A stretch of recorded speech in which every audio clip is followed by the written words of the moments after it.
Halo sahabat Indonesia, kita bertemu lagi dalam rubrik wawancara khusus dengan Kepala Staf TNI Angkatan Darat, Jenderal TNI Dudung Abdurrahman. Ini sebetulnya wawancara yang tertunda karena sudah berapa kali janjian tapi nggak pernah ketemu. Beliau sangat sibuk. Saya terima kasih hari ini diterima. Oke, Mas. Pak Kasat. Ya, jadi ini juga ucapan selamat pertama kali dan titipan dari banyak orang terhadap pengangkatan Pak Dudung jadi Kasat. Meskipun sudah terlambat beberapa bulan. Pak Kasat, ini ada pertanyaan yang menarik. Saya sebetulnya udah lama pengen nanya nih tentang perintah harian Kasat. Yang menarik dari 1 sampai 7, nomor 5 ini. Bahwa TNI harus hadir di tengah kesulitan masyarakat. Ini banyak yang bertanya, ini maksudnya apa ini? Ya, sebetulnya ini kan implementasi dari 8 wajib TNI yang ke-8. Oke. Menjadi contoh dan memelopori segala usaha-usaha untuk mengatasi kesulitan rakyat sekelilingnya. Ah, makanya saya sampaikan di 7 perintah harian Kasat saya menjabat, TNI Angkatan Darat harus hadir di tengah-tengah kesulitan rakyat, apapun bentuknya. Apapun kesulitannya, kalian hadir dan harus menjadi solusi gitu. Oh, ini bukan seperti dui fungsi dulu ya? Oh, bukan. Bukan, ini ada beberapa pertanyaan. Bukan. Jadi memang Ya contohnya Babinsa misalnya datang, lihat ada masyarakat yang sedang sakit, harus segera dievakuasi. terus ada bencana juga. Ada bencana, wah langsung. Itu kalau seperti kejadian bencana di mana tuh, di Lumajang, kemudian ada bencana kemarin di Padang. Pasaman gitu. Sebelum ada perintah dari Panglima TNI kan prosesnya adalah permintaan dari BNPB kepada Panglima TNI minta bantuan untuk dikerahkan TNI. Saya bilang sebelum dikerahkan oleh Panglima TNI kita sudah berangkat duluan. Karena kita sebagai satuan tanggap darurat. Karena pasti perintah itu akan ada, sehingga pada saat lebih proaktif perintah, gitu ya? kita sudah proaktif duluan, sudah datang duluan. Bagaimana evakuasinya, bagaimana pengungsiannya, bagaimana dapur lapangannya, dan segala macam. Nah itu implementasinya seperti seperti itu. Oh, jadi di setiap kesulitan masyarakat, TNI AD harus hadir. Ya, begitu. Tapi Babinsa itu masih efektif berfungsi sekarang? Efektif, luar biasa. Kalau nggak ada Babinsa, waduh. Itu mata telinga Kasat di situ? Ya, betul. Nah, oke, kembali ke Babinsa ini. Babinsa ini kan ujung tombak dari TNI AD ya? Betul. Nah, sekarang apa upaya dari Pak Kasat untuk mereka itu secara teknologi juga melek gitu? Karena kan sekarang sudah ada perkembangan teknologi dan juga ada perkembangan kekinian. Bagaimana usaha meningkatkan SDM mereka ini?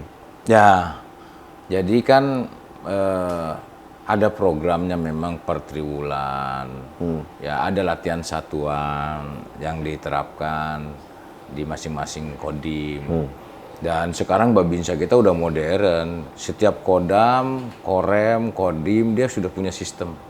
Jadi aplikasinya itu mereka kalau misalnya Babinsa posisi di mana, sistem pelaporannya seperti apa, kalau ada perkembangan seperti apa, sekarang dia udah menggunakan gadget itu. Oh, pakai itu juga? Iya, dan Babinsa pergi kemana dia ketahuan. Kalau dia tidak melaksanakan dinas ketahuan, loh kamu di mana nih sekarang. Jadi nggak bisa berpaling ini. Jadi sekarang. teknologi IT dipakai? Teknologi IT sudah dilaksanakan gitu. Gitu ya? Nah, oke, selanjutnya Pak Kasat saya mau tanya. Kunjungan pertama waktu diangkat jadi Kasat, Ya. Papua. Kenapa Papua? Jadi gini Mas, sering saya katakan bahwa pemimpin itu apabila mengambil suatu keputusan dan kebijakan libatkan eselon terdepan. Eselon terdepan? Eselon terdepan itu dia prajurit-prajurit kita. Ya. Karena mereka itu yang menerima dampak secara langsung dari keputusan dan kebijakan yang kita ambil. Setelah saya dilantik, besoknya saya ke Kendal menghadiri pemakaman anggota yang gugur. Kemudian setelahnya malam itu saya langsung ke Timika.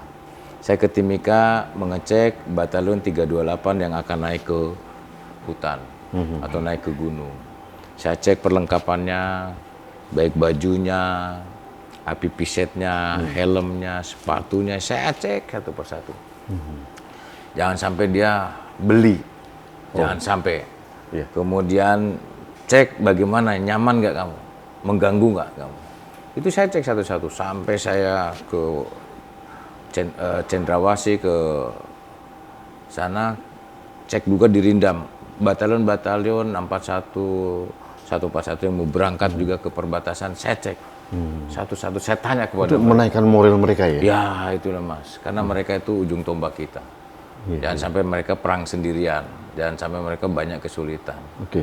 Kan begitu kan? Bapaknya hadir di sana? Ya, itulah yang kata Pak Dirman. Tempat saya yang terbaik adalah di tengah-tengah prajuritnya. Mantap.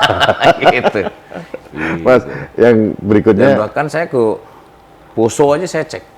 yang kamu Poso ya? Poso, pulang dari Poso, terus kemudian saya ke Kayaknya Kodam 1. belum pernah ada yang kasat ke sana. Natuna. Pernah ada kunjungan ke Poso nggak? Seorang kasat yang lain? Oh, saya nggak tahu itu, Mas. Kayaknya saya dengar baru pertama kali ini. Masuk di Posonya? Iya, ke Poso. Oke. Ke Poso. Itu kan lagi daerah operasi di sana. Iya. Oh, kasat hadir di sana? Hadir di Poso. Kemudian saya ke Natuna, dari Natuna saya ke Entikong, Ini daerah terluar ya? daerah terluar. Di Entikong saya cek prajurit juga, apa yang kamu lakukan, apa yang kamu perbuat. Berdampak nggak ke masyarakat, berdampak nggak ke republik kita. Kalau kamu sepeda tidur ngapain, saya bilang. Nah, makanya di situ dia ada yang bagaimana menanam gandum, menanam jagung, sambil dia pos perbatasan, kalau misalnya ada terjadi penyusupan. Di situ juga dia gandum itu, jagung itu setelah panen, dia bagikan kepada masyarakat. Karena kan karena COVID-19 ini kan banyak orang yang terdampak. Saya bilang kamu harus punya pengaruh di situ, harus punya dampak di situ. Jadi sampai segitunya kasat mengurusin Oh, itu? sampai segitunya. Oke itu ya. Jadi kalau kamu hanya pindah ngecek perbatasan, cuma hanya mengecek pelolosan ngapain, saya bilang. Emang itu tugas pokok, tapi di lingkungan itu, di perbatasan itu, Harus berdampak. kamu harus berdampak. Jangan sana lebih makmur, sementara di Indonesia nggak makmur. Nah, itu harus berdampak. Akhirnya sekarang, wow, begitu pesatnya pertanian di sana. Tapi disupport juga dari pusat berarti? Oh, jelas. Oke. Jelas. Disitulah kamu perlu apa. Begitu mantap. dong. Itu. Iya. Jadi mereka juga konsekuen juga ya? Iya. Mas, sebetulnya apa sih yang ingin Pak Kasat wariskan di TNI Angkatan Darat? Ini kan nggak tahu berapa tahun Bapak di sini gitu ya. Ya. Legacy apa yang ingin Bapak tinggalkan untuk TNI Angkatan Darat ini? Kalau saya sih, satu, berpatokan kepada perintah Presiden. Waktu saya menghadap Pak Dudung, bantu sejahterakan masyarakat. Yang kedua, sejahterakan prajurit. Itu Masyarakat dan prajurit? Iya. Oke. Itu kan sangat luas sekali. Kesejahteraan prajurit itu ya, terutama bagaimana perumahannya, bagaimana pakaiannya, kemudian bagaimana sandang pangannya dan segala macam, itu yang harus diperhatikan. Karena itu kan moral. Sehingga saya katakan, saya bilang, kebahagiaan itu berangkatnya dari tempat tidur. Jadi kalau Ini maknanya apa nih? Ya artinya kalau berangkat dari rumah, kalau rumahnya juga bocor, WC-nya juga tersumbat, bagaimana melaksanakan dinas dengan baik, mau semangat, bener kan? Moralnya juga kalau misalnya duitnya dia nggak ada, potongan banyak. Dulu Kasat waktu masih kecil kan kamarnya bocor juga katanya, pernah cerita sama saya. Oh, itu aku. Itu merasakan bener ya? Nah itu, karena saya berangkat dari orang susah. Makanya saya perhatikan tuh prajurit dulu. Karena mereka itu ujung tombak kita di lapangan. Dia bolak-balik Papua. Saya masih ngecek ke danjon-danjonnya di Papua, bagaimana anak buahmu, bagaimana. Cuma kan saya tidak bisa mengendalikan dia. Karena kan saya bukan Mabes TNI. Ya. Sekarang fungsi Kasat adalah bin kuat ya, pembinaan kekuatan gitu. Nah, artinya adalah pengembangan SDM TNI AD. Arahnya kemana sekarang? Ya tentunya pembinaan kekuatan ini saya mencari personil-personil prajurit yang profesionalisme ya untuk disiapkan, tetapi kita juga untuk siap mengantisipasi kemungkinan-kemungkinan. Nah ini kekurangan personil ini masih cukup banyak dihadapkan kepada luasnya wilayah kita. Tetapi kita juga kan tidak bisa memaksakan. Saya ingin merekrut 1 tahun ini misalnya 30.000, ya tidak bisa kan, itu anggaran pemerintah. Ya, kalau kita sih pengennya semua pasukan dipenuhi.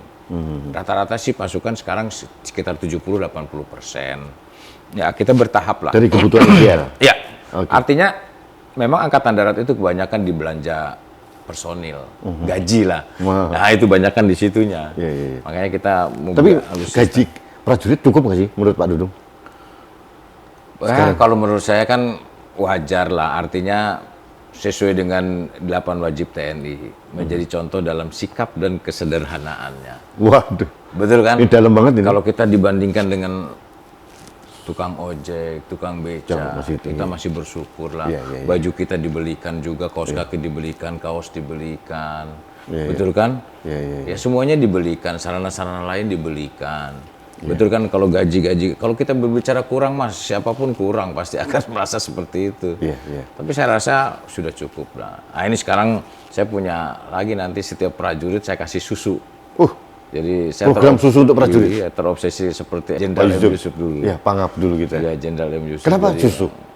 ya biar staminanya luar biasa. Iya kan? Di seluruh Indonesia? Seluruh Indonesia. Namanya susu serdadu nanti. Susu serdadu. Kalau dulu susu Sinta. Oh. Sekarang susu serdadu nanti. Susu serdadu? Iya. Kerja sama swasta paling ya? Ya pasti yang belikan swasta lah. Oke. Karena kita juga nggak punya sapinya tuh. Ini seluruh Indonesia? Seluruh Indonesia. Terus setiap hari atau apa? Oh, setiap bulan mas. Setiap bulan? Itu hanya serdadunya, prajuritnya atau keluarganya juga? Lah kan untuk satu keluarga. Oh. Ya artinya satu keluarga satu. Ya kalau misalnya prajurit itu masih bujangan dapat satu dia. Yang penting Untuk dia sendiri. Iya. Iya. Saya ingat dulu saya kan anak PNS dulu. Iya. Ya, jadi dapat susu Sinta tuh zaman M. Yusuf itu. Seneng ya? Susu bubuk, waduh senengnya minta ampun. Iya. Itu kemewahan ya? Ya, luar Bagi biasa lah. anak PNS waktu itu ya? Iya. Artinya Pak Dudung juga akan merasakan bahwa prajurit di bawah juga akan merasakan yang sama? Lo pasti mas. Wah luar biasa. Walaupun ya susunya nggak banyak. Kan dulu kan pakai kaleng, sekarang pakai dus. Ya, Karena kalengnya udah mahal. lebih sekarang. praktis lah. Lebih gitu ya? praktis. Iya. Terakhir ini, karena Pak Kasat banyak kegiatan hari ini. Apa pesan seorang Kasat kepada bangsa Indonesia ini untuk menghadapi moderasi beragama dan fenomena intoleransi dan radikalisme? Ya, saya berpesan bahwa kita diciptakan, ditakdirkan oleh Tuhan Yang Maha Kuasa dengan segala macam perbedaan agama, suku, budaya. Tetapi yang alhamdulillahnya di Indonesia itu walaupun 17.000 pulau dan ribuan suku, bahasa, kita dieratkan dengan Pancasila yang dibuat oleh founding father kita. Pancasila itu kan digali dari budaya bangsa kita, kan begitu kan? Karena dari perbedaan agama maka harus disatukan, itulah namanya ketuhanan yang Maha Esa, kan gitu kan? Dan begitu juga dengan sila-sila yang lainnya. Nah, saya berpesan dengan Pancasila kita bersatu yang kemudian kita mengusir penjajah dari 350 tahun dijajah oleh Belanda. Sekalipun sekutu yang pernah menyerang itu bisa dilawan oleh Bung Tomo dan para pejuang-pejuang, Suhada juga. para suhada-suhada, dan itu pun saya yakin dari berbagai macam agama yang menyerang mereka, dan mereka dipukul mundur walaupun dengan bambu runcing. Begitu juga Jepang. Penderitaan-penderitaan bangsa kita sudah luar biasa. Merah putih naik itu tidak semudah membalikan telapak tangan, karena itu dengan cucuran darah dan tangisan air mata yang begitu banyak. Oleh karenanya persatuan dan kesatuan itu harus kita jaga betul. Karena pasti sumber daya alam kita yang berlimpah, ya pasti banyak orang yang melirik. Mudah caranya, gesekan aja sesama anak bangsa. Presiden Soekarno pernah menyampaikan, bangsamu akan hancur oleh bangsanya sendiri. Oleh karenanya waspada, ya pengaruh itu pengaruh dari luar maupun pengaruh dari dalam. Baik pengaruh itu bisa dengan budaya, dengan teknologi, ya, dengan paham dan segala macam. Oleh karenanya waspada, pegang teguh Pancasila. Itu yang saya katakan, pondasinya adalah kebinekaan, tiangnya adalah persatuan dan kesatuan, atapnya adalah Negara Kesatuan Republik Indonesia. Tapi Pak Kasat masih optimis ya? Saya Itu akan kita optimis. capai, negara seperti itu yang kita capai? Akan tercapai, bangsa kita bangsa pejuang. Karena sila kelima kan, itu kan visi utama, keadilan sosial bagi seluruh rakyat Indonesia. Ya, Itu optimis ya? saya optimis. Oke. Ya. Oke. Paling terakhir, apa pesan untuk prajurit yang mungkin nonton tayangan kita ini? Ya, kepada seluruh prajurit, pesan saya tingkatkan profesionalisme. Ya, saya sampaikan juga dalam meningkatkan profesionalisme latihlah dengan baik. Iya. Ya, kemudian ingat bahwa tantangan tugas ke depan itu tidak mudah. Tugas ke depan itu sangat kompleks. Oleh karenanya, prinsip dasar di dalam teritorial, deteksi dini, cegah dini, temu cepat, dan lapor cepat kalian lakukan. Setiap ada perkembangan apapun kalian harus tahu. Saya sampaikan demikian, dan kemudian sejahterakan dengan anak buah. Ya, seluruh prajurit lakukan kegiatan-kegiatan yang positif dan lakukan kegiatan-kegiatan yang berdampak untuk masyarakat. Karena kalian berasal dari rakyat, oleh rakyat, dan untuk rakyat. Itu sangat penting. Dan yang menarik, Dan perintah harian nomor 5 ini. ya, perintah harian nomor 5, kalian harus berdampak. Sekecil apapun kesulitan rakyat, kalian harus hadir di tengah-tengah mereka. Itu luar biasa. Matur suwun, terima Oke, kasih. Mas. Waktu kita ketemu lagi, Pak. Oke, Mas. Terima kasih. Sahabat Indonesia, demikian wawancara singkat kami dengan Kepala Staf TNI Angkatan Darat, Jenderal TNI Dudung Abdurrahman. Luar biasa. Yang jelas, saya sudah menyampaikan undang-undang beberapa orang untuk nitip pertanyaan, meskipun singkat, tapi sudah dijelaskan oleh beliau. Satu hal yang paling penting yang membuat kami rakyat Indonesia ini bangga bahwa ada perintah nomor 5, prajurit TNI Angkatan Darat harus hadir di setiap kesulitan masyarakat. Itu yang membuat kami sangat nyaman gitu. Mudah-mudahan ini menjadi inspirasi dan menjadi pencerahan buat kita semua. Terima kasih. Kita dukung terus TNI Angkatan Darat. Terima kasih. Sampai jumpa.